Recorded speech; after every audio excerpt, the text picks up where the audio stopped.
Hi, and welcome back to Live, Work, and Be Well. We had a question kind of asking about clarification between real and fake foods, quote unquote. So I wanted to provide a video that kind of gave some good concrete examples because I know I very frequently refer to whole and processed foods in my videos. So I want to give you some good examples. I often say with whole foods that if you were to pick up the food and give it an ingredient list, it would be one item. So for example, sweet potato. Essentially, a whole food is something that came out of the ground or off of a tree and nothing was done to it. So this is a sweet potato, you go to the store, pick it up, came out of the ground, was shipped from somewhere, but it's still a sweet potato. And so if it had an ingredient list, it would just be sweet potato. So that's a good example. Same thing goes for fruits, mangoes, apples, any kind of berry, bananas, papaya, dragon fruit, all that fun stuff. Oats, any type of grain that you find whole. Other examples would include quinoa, millet, barley, buckwheat, things of that nature.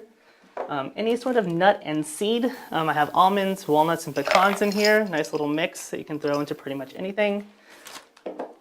Beans, corn, peas, whether dried in the case of beans or canned, would all qualify as whole foods. And the same thing goes for all of your vegetables. This salad has broccoli, kale, Brussels sprouts, and all that kind of stuff. Inside is a salad dressing, though, which would qualify as a processed food, which I have examples of over here.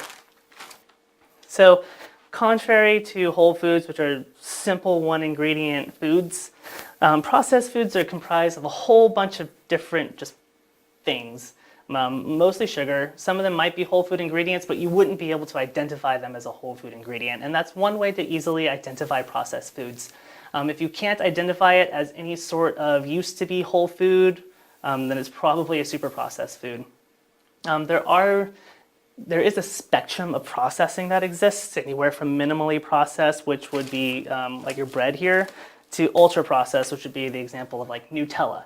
You would be hard pressed to find anything that resembled some type of whole food over here. An ingredient in Nutella is hazelnuts, but you would never be able to identify anything that looked like a hazelnut in Nutella. Number one ingredient is sugar. Number two ingredient is oil. Same thing goes for a lot of like different kind of breakfast bars. These would be very processed. If you look at the ingredient list, you would notice that sugar is either the first or the second ingredient.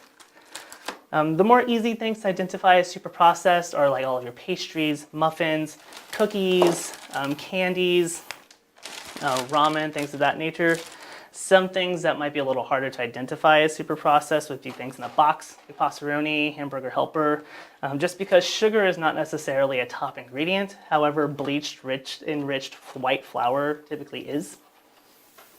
So those are examples of like super processed foods. More minimally, partially processed foods would be like your whole wheat or whole grain breads, for example. If you were to look at the ingredient list, you would see examples of whole foods, like whole wheat, or something closer to a whole food. You'll see whole wheat flour in bread, but that whole wheat flour is closer to the original wheat than the bleached, processed, enriched white flour. And then also, generally, if you look at the food, you can identify some sort of whole food-esque item that is in there. So this would count as a minimally processed item. Things like chips, well, they are primarily made of corn, corn flour. You can look at them, doesn't really resemble corn too much, so definitely a processed food, but not quite as processed as Nutella. So figuring out the minutia between the levels of processing isn't necessarily super important, but knowing just the fact that if you're looking at a food and you really don't see anything that resembles something that used to be a real food in it, or if you're looking at the ingredient list and you don't see a whole lot of whole food type ingredients or whole food ingredients period, then you can be pretty confident that it's a fairly processed food. And as far as just good nutrition goes, what you're looking to do is keep ultra processed foods to bare minimum, and have like a moderate amount of minimally processed foods depending on what your meal might call for, and just keep the bulk of your eating to whole foods. And that's pretty much how that goes. I hope that this gave you some good examples and helps you identify more so how to differentiate a whole or a real food from a quote-unquote fake food. So thanks for tuning in, and we'll see you next time.